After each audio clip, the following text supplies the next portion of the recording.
अरे भाई मुसलमानों की नहीं बनाया तो मुसलमानों की जमीन पर जाकर कब्जे करो ना यार। ये थोड़ी आप हिंदुओं को नोटिस पकड़ा दोगे वक्फ बोर्ड के, और फिर यदि हिंदू का विरोध करे तो फिर ये कहेंगे देश में शांति फैल गई। ये कौन सी बात हुई? मतलब मकान मेरा, जमीन मेरी, और उसके ऊपर मालिकाना हक आके दिखा देगा वक्फ बोर्ड? ऐसे कैसे दिखा देगा? और वक्फ बोर्ड के जो एक्ट है इसको खत्म किया जाना चाहिए। बिल्कुल, मैंने पहले ही कहा, ये वक्फ बोर्ड एक्ट होया 1991 का, वर्शिप एक्ट होया, इनको तुरंत खत्म करो। देश संविधान से चलेगा यार, वक्फ बोर्ड से थोड़ी चलेगा भाई। अब देखिए देश के अंदर एक वो चल रहा है मुस्लिम पर्सनल लॉ बोर्ड। यार जो देश कानून से चलता है, संविधान से चलता है, उसमें ये पर्सनल लॉ बोर्ड का क्या मैटर है भाई? कौन सा मामला है? तो इसके निजी कानून है मुसलमानों के। निजी कानून कैसे हो जाएंगे देश? फिर आप ये कैसे कह सकते हो कि एक देश एक विधान एक संविधान? ये आप क्यों कहते हो? फिर वो दानव है, नरभक्षी है वे, नरभक्षी। मैं आपके चैनल के माध्यम से कह रहा हूँ, ये रोहिंग्या अवैध घुसपैठिए नरभक्षी हैं, जिन्होंने इस देश के अंदर सनातन हिंदुओं को मारा, काटा, मंदिरों को तोड़ा, बहन बेटियों को बेआबरू किया। कई कई हजार हमारी माताएं बहनों ने जोहर किया उन मुगलों की वजह से, उन आक्रांताओं की वजह से। ये उनको आज भी आक्रांता नहीं मानते, ये उनको अपना आइडल मानते हैं।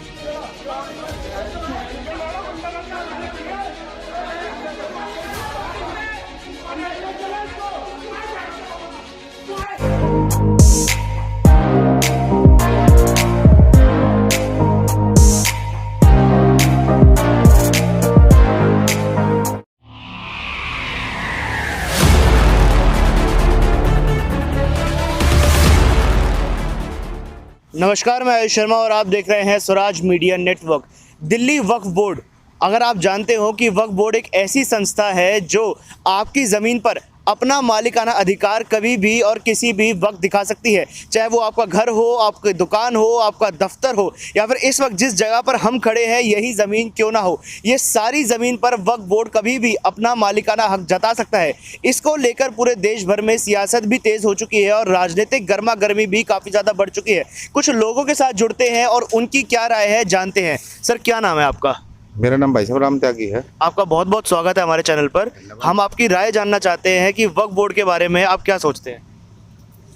मैं सोचता हूँ कि देश किससे चल रहा है, संविधान से या वक्फ बोर्ड से?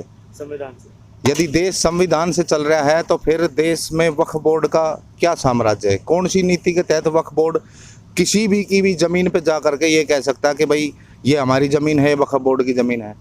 1995 में जब वक्फ बोर्ड का जब गठन किया गया था, देश के नागरिकों से उस समय बहुत बड़ा एक छल किया गया था, और उससे पहले एक छल और किया गया था जब 1991 में वर्शिप एक्ट जब बनाया गया था। तो मैं तो ये कहता हूँ कि वर्शिप एक्ट जो भी है और वक्फ बोर्ड एक्ट जो है, सबसे पहले इसको ख़त्म करो। देश में यदि शांति की स्थापना चाहते हैं तो सबसे पहले इसको ख़त्म करना ही होगा। पर ओवैसी ये कहते हैं कि जो वक्फ बोर्ड है ये मुसलमानों के लिए बनाया गया है, तो इसको ख़त्म करना मुसलमानों पर अत्याचार करने के बराबर होगा। अरे भाई मुसलमानों की नहीं बनाया तो मुसलमानों की जमीन पर जाकर कब्जे करो ना यार। ये थोड़ी आप हिंदुओं को नोटिस पकड़ा दोगे वक्फ बोर्ड के, और फिर यदि हिंदू का विरोध करे तो फिर ये कहेंगे देश में शांति फैल गई। ये कौन सी बात हुई? मतलब मकान मेरा, जमीन मेरी, और उसके ऊपर मालिकाना हक आके दिखा देगा वक्फ बोर्ड? ऐसे कैसे दिखा देगा? और जैसा भी आपने कहा इस वीडियो के स्टार्टिंग में कि इस जमीन के ऊपर वक्फ बोर्ड आके कह सकता है कि उनकी जमीन, दिखाए तो सही। यदि यहाँ से वापस चला जाए तो हमारे को बता देना, वक्फ बोर्ड हो या वक्फ बोर्ड का कोई नुमाइंदा हो। अभी एक वो कब्रिस्तान बनाया गया साउथ दिल्ली में, हौस खास के जो जंगली इलाका है वहाँ पर 8-10 कब्रें बनाई। कुछ इलाके के लोगों ने विरोध भी किया। ऐसे में हम देखते हैं कि लैंड जिहाद का एक मुद्दा उठता है, इस पर क्या विचार है? बिल्कुल, लैंड जिहाद का मुद्दा है, बहुत संवेदनशील मुद्दा है। देश के अंदर जो भी वैसी प्रॉपर्टियां पड़ी हुई हैं जिनको कि सरकार नहीं देख रही, किसी का कोई मालिकाना हक जिसके ऊपर नहीं है, उन प्रॉपर्टियों के ऊपर वक्फ बोर्ड की गिद्ध दृष्टि है और वो उसके ऊपर अपनी एक सोची समझी रणनीति के तहत कब्जा करते हैं। अभी दिल्ली वाला जो मामला बता रहे, देखिए उसमें दिल्ली में मौजूदा सरकार जो है आम आदमी पार्टी की, उसके एक मंत्री का उसमें हाथ पाया गया है। पहले वहाँ पर उसने गार्डन सफाई के लिए कि भाई हम सफाई कर रहे हैं, उसके वहाँ पर उसने सफाई का बहाना बनाया। उसके बाद फिर उसने वहाँ पर किसी मुर्दे को दबवा दिया और बाद में उसका फिर जैसे झालमेल जो उन्होंने करना अपनी नीति के तहत जो करते हैं, फिर दिखा दी वक्फ बोर्ड की जमीन, नोटिस पकड़ा दिए। तो ऐसे आपको क्या कुछ ऐसा लगता है कोई प्लानिंग है, कोई साजिश है जिसके तहत ये सब किया जाता है? बिल्कुल साजिश है, सोची समझी साजिश है, बहुत बड़ी और गहरी साजिश है भाई, बहुत बड़ी और गहरी साजिश है। और इस साजिश को देश की सरकार को समय रहते इसका निपटारा करना होगा, इन साजिशकर्ताओं से निपटना होगा, नहीं तो देश के अंदर बहुत ज़्यादा अराजकता फैल सकती है और फैलेगी। अच्छा, अभी अमानतुल्लाह खान जो वक्फ बोर्ड के चेयरपर्सन थे, उनको भी गिरफ्तार किया गया वक्फ बोर्ड में ही घोटाले के नाम पर। अमानतुल्लाह खान तो सबसे बड़ा वो है देशद्रोही, जिस बंदे ने चुने हुए नुमाइंदे हैं वो तो सरकार के। भाई सरकार का नुमाइंदा नहीं है, सरकार का नुमाइंदा जनता का नुमाइंदा है। जनता ने उसको चुना है, किसी लालच में लोभ में जैसे भी आकर के चुना है, जनता ने चुना और उसके रिश्तेदारों ने चुना। मैं जनता भी नहीं कहूँगा, उसके उन अवैध घुसपैठिए रिश्तेदारों ने चुना जिनको कि हम रोहिंग्या और बांग्लादेशियों के नाम से जानते हैं, जिनके लिए उसकी छातियों में दूध उतरता बहुत जल्दी, और वो वहाँ जमुना पुश्ते में जा करके उनके लिए झुग्गियाँ बनवाता है, कहता है कि जिसमें दम हो इनको यहाँ से हटा करके दिखाए। आप सोचिए, सरकार में बैठा हुआ एक सरकार का मंत्री जिसके पास पावर है, वो वहाँ पर छाती में हाथ मार करके ये कहता है कि ये जो अवैध घुसपैठिए रोहिंग्या ये हमारे भाई हैं और मैं इनके लिए सब कुछ करूंगा और जिसमें दम हो इनको यहाँ से हटा करके दिखा, अवैध घुसपैठियों के लिए। तो ऐसे बंदे को तो भाई बहुत जल्द जेल की सलाखों के पीछे डाल देना चाहिए था, अब तो देर हो रखी है। पर एक कहते हैं ना, मानवता होती है, हिंदुस्तान हमेशा से एक उदार देश रहा है, तो अगर कोई शरणार्थी हमारे देश में आया तो इसमें समस्या क्यों है? भाई समस्या मानवता में नहीं है, समस्या है मानवों में और दानवों के बीच में। आप कैसे तालमेल बैठाओगे? वो दानव है, नरभक्षी है, वे नरभक्षी। मैं आपके चैनल के माध्यम से कह रहा हूँ, ये रोहिंग्या अवैध घुसपैठिए नरभक्षी हैं, ये हम मानवों के बीच में नहीं रह सकते। वो दानव है, दानव है, दानव है। ऐसा क्यों लगता है आपको? उनका इतिहास आप चेक कर लो, उनको वहाँ से क्यों भगाया गया, जहाँ से उनको भगाया गया है, मार कूट करके छेद करके जैसे भी उनको भगाया गया, क्यों भगाया गया? म्यांमार से उनको क्यों खदेड़ा गया, क्यों खदेड़ा गया? आप खुद चेक कर लो, आपको आपके प्रश्न का जवाब मिल जाएगा। तो ये किसकी कमी है जो देश की राजधानी के बीचों बीच आकर यमुना के पुश्ते के किनारे वो लोग बैठे हुए हैं? कमी है जनता की। मैं किसी सरकार को नहीं कोसूंगा, मैं किसी पार्टी को नहीं कोसूंगा, कमी है जनता की। जनता भी हमारे देश की कम नहीं है। 1000, 2000, 5000 के लालच में ना अपने घरों को, दुकानों को देते हैं, अवैध घुसपैठियों को किराए के ऊपर अपने घरों में रखते हैं, और उनसे यदि आप कहोगे अब भाई इनकी पुलिस वेरिफिकेशन करवाओ या आपने क्यों रखे इनको यहाँ से आप निकालो, तो उल्टा आपसे कहेंगे तो तू दे किराया। तो जनता की सबसे बड़ी कमी है, ना सरकार की कमी ना नेता की कमी, जनता की सबसे बड़ी कमी है। और जिस जनता ने अपने पर्सनल स्वार्थ में, अपने निज स्वार्थ में ऐसे रोहिंग्या समर्थकों को सरकार के अंदर बैठा दिया है, अमानतुल्लाह जैसे को, तो ये जनता की सबसे बड़ी कमी है। तो जनता के लिए क्या संदेश है फिर आपका? जनता के लिए संदेश है कि भाई जागो, जितनी जल्दी जाग सकते हो जाग जाओ, नहीं तो आपकी आने वाली नस्लें नष्ट हो जाएंगी और फिर आपके पास पछताने का भी अवसर नहीं होगा, पछता भी नहीं पाओगे आप। इसलिए समय रहते जाग जाओ, जनता को तो मेरा यही संदेश है। और वक्फ बोर्ड के जो एक्ट है इसको ख़त्म किया जाना चाहिए? बिल्कुल, मैंने पहले ही कहा, ये वक्फ बोर्ड एक्ट होया 1991 का वर्शिप एक्ट होया, इनको तुरंत खत्म करो। देश संविधान से चलेगा यार, वक्फ बोर्ड से थोड़ी चलेगा भाई। अब देखिए देश के अंदर एक वो चल रहा है मुस्लिम पर्सनल लॉ बोर्ड। यार जो देश कानून से चलता है, संविधान से चलता है, उसमें ये पर्सनल लॉ बोर्ड का क्या मैटर है भाई? कौन सा मामला है? तो इसके निजी कानून है मुसलमानों के। निजी कानून कैसे हो जाएंगे देश? फिर आप ये कैसे कह सकते हो कि एक देश एक विधान एक संविधान? ये आप क्यों कहते हो फिर? ये क्यों कह रहे हो फिर आप? यदि देश पर्सनल लॉ बोर्ड से चलेगा, कल को ऐसे हम हिंदू भी हम मांग उठाएंगे, अभी हम भी बनाएंगे हिंदू पर्सनल लॉ बोर्ड, तब कोई क्या करेगा बताइए आप? पर ऐसे मुद्दे उठा के कहीं ये नहीं लगता आपको कि समाज में अशांति फैलाने की कोशिश की जाती है? कौन से मुद्दे? ये मुस्लिम पर्सनल लॉ बोर्ड, वक्फ बोर्ड, वर्शिप एक्ट। अरे अशांति तो इनकी वजह से ऑलरेडी फैली हुई है भाई। इनको खत्म करोगे तो शांति बनेगी, नहीं तो अशांति ही रहेगी देश में। इनको खत्म करो जितनी जल्दी हो सकता है। ये भाई देश चलेगा संविधान से, देश चलेगा कानून से। या तो सरकार ये निर्णय कर ले कि भाई देश संविधान से चलेगा या नहीं चलेगा, या फिर सरकार इस चीज की जो लाइन वो अक्सर बोलते हैं भाई एक देश एक विधान एक संविधान, या इसको बोलना बंद कर दे, लोगों को ना भ्रम में ना रखें। अच्छा, कुछ मुस्लिम नेता ये कहते हैं कि सिलेक्टिव टारगेटिंग की जा रही है। पहले बाबरी मस्जिद तोड़ा, ज्ञानवापी का मुद्दा उठाया, फिर पर्सनल लॉ बोर्ड पे हमला, फिर वक्फ बोर्ड पे हमला, तो क्या मुसलमानों को टारगेट भी किया जा रहा है? नहीं भाई, आपकी जानकारी के लिए बता दूं, इस देश के अंदर शुरू से ही केवल और केवल सनातन हिंदुओं को टारगेट किया गया। सनातन हिंदू टारगेट हुए तभी तो हमारे आराध्य श्री राम जी के मंदिर के ऊपर उनकी जन्मभूमि पे मस्जिद बना दी गई। हम हिंदू टारगेट हो रहे हैं तभी तो काशी में भी दबा दिया गया हमारा मंदिर। हम टारगेट हो रहे तभी तो मथुरा में दबा दिया गया श्री कृष्ण जन्मभूमि। तो टारगेट कौन हो रहा है? आप इतिहास उठा करके देख लो, शुरू से लेके आज तक केवल और केवल सनातन हिंदू टारगेट हुए इनका।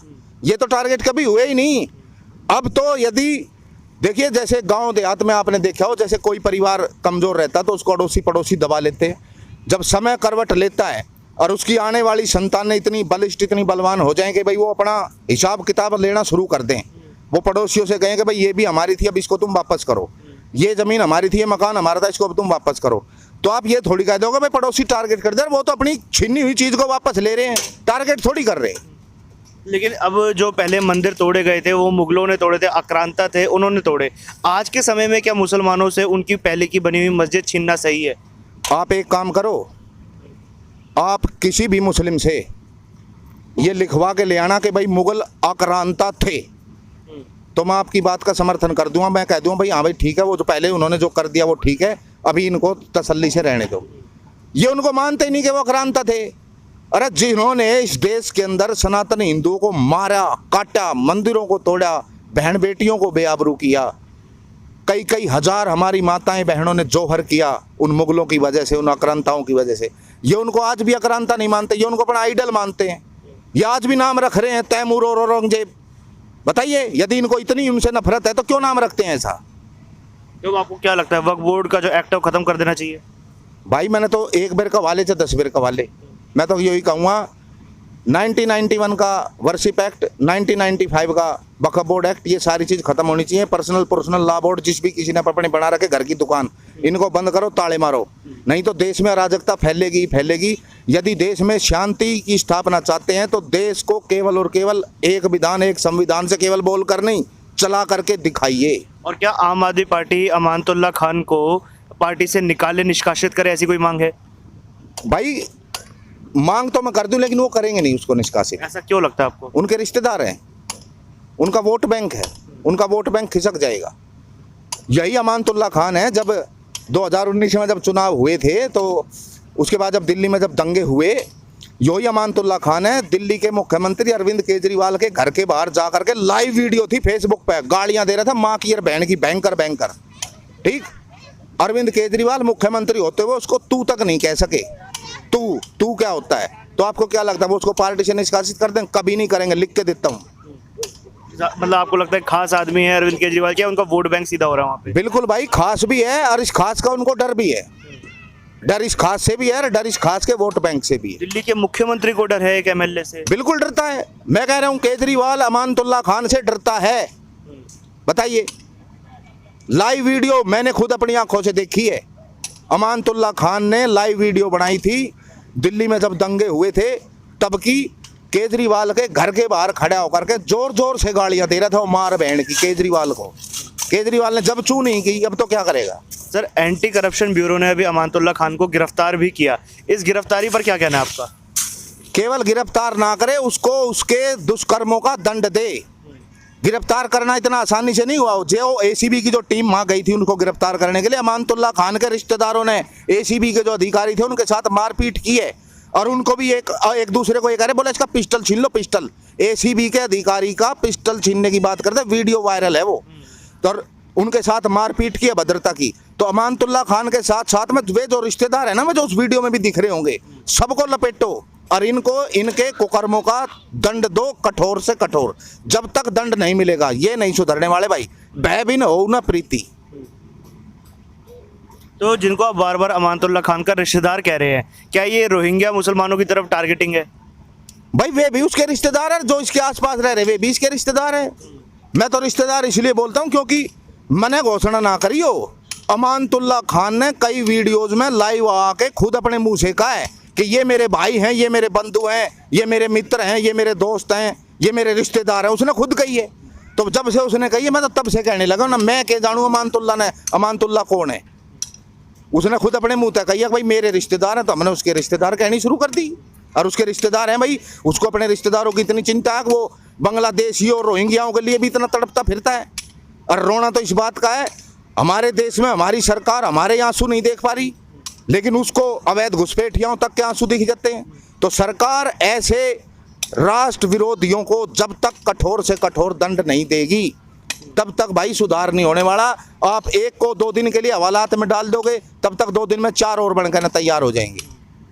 पर जब कार्रवाई की जाती है तो असदुद्दीन ओवैसी जैसे कुछ मुस्लिम नेता सामने आ जाते हैं जो कहते हैं मुसलमानों पर अत्याचार कर रही है मोदी सरकार, साफ साफ उनका ये कहना होता है। अरे भाई मुसलमानों पे अत्याचार कौन कर रहा है यार? ये उत्तर प्रदेश में जो कांड होया है वो एक दो सगी बहनों को रेप करके मार करके पेड़ से लटका दिया। अब उसमें जो दोषी हैं वो मुसलमान हैं, तो क्या उनको सरकार यदि पकड़े दंड दे तो वो अत्याचार हो गया? भाई मुजरिम को, अपराधी को दंड देना कोई अत्याचार नहीं होता। इसके आड़ में ये लोग केवल और केवल विक्टिम कार्ड खेलते हैं और कुछ नहीं है, अत्याचार नहीं है। यदि आप अपराधी को पकड़ोगे और वो मुस्लिम होगा तो विक्टिम कार्ड खेल लेंगे कि भाई मुस्लिमों को फंसाया जा रहा है। उत्तर प्रदेश का ताज़ा उदाहरण बता रहा हूँ मैं आपको, और दिल्ली नहीं, देश की कहीं का भी आप क्राइम की हिस्ट्री उठा करके देख लेना, इन्वॉल्वमेंट इनकी पक्की पाती है। अब ओवैसी का एक बयान और आया, वो कहते हैं कि हमने बाबरी खो दिया, हम ज्ञानवापी नहीं खोएंगे। कौन क्या खो दी? कौन सी बाबरी? बाबरी मस्जिद जो बनाई थी, कहाँ थी? अयोध्या में। मैंने नहीं देखी भाई, सॉरी। जिसको तोड़ा गया था 6 दिसंबर 1992 को। यार जो तोड़ दिया, जो इस दुनिया में है ही नहीं, उसका क्या जिक्र करना भाई? अब वहाँ राम मंदिर है, भव्य राम मंदिर है, उसकी बात कीजिए, जय जय श्री राम कीजिए, प्रभु के गुण गाइए, तभी कल्याण होगा। खामखा गड्ढे मुर्दों को उखाड़ोगे तो कुछ नहीं मिलने वाला, बदबू मारेगी भाई। तो उनका भी यही कहना है कि जैसे बाबरी मस्जिद तोड़ी गई वैसे अब ज्ञानवापी को तोड़ने नहीं देंगे, ज्ञानवापी मस्जिद को जाने नहीं देंगे भारतीय मुसलमान। अरे कौन तोड़ रहा है? किसने तोड़ी थी? वो तो सुप्रीम कोर्ट ने दिया भाई ऑर्डर कि भाई वो राम मंदिर था, इंक्वायरी नहीं चल रही, मुकदमा नहीं चल रहा, अभी ऐसे ही वहाँ का मुकदमा चल रहा है। अब सरकार को मत मानो, लेकिन कानून की तो मानोगे, न्यायपालिका की तो मानोगे, या फिर पहले कह दो भाई हमने किसी की नहीं माननी, ये भी नहीं कहते। अब हम कानून को नहीं मानते, हम संविधान को नहीं मानते, ये भी नहीं कहते। और यदि संविधान, कानून कोई जजमेंट देता तो फिर वो कहता ना हम इसे मानते नहीं। ऐसे थोड़ी होगा भाई, एक लाइन के ऊपर चलिए। यदि न्यायपालिका कोई जजमेंट देगी तो भाई वो जजमेंट पूरे देश को मानना होगा। जो इस देश का खुद को नागरिक बताता है ना कि मैं भारत का नागरिक हूँ, भारत के प्रत्येक नागरिक के यदि कुछ मौलिक अधिकार हैं तो उसके कुछ मौलिक कर्तव्य भी हैं, और उन मौलिक कर्तव्यों में ये भी लिखा हुआ है कि आप भारत राष्ट्र, भारत के संविधान का सम्मान करेंगे।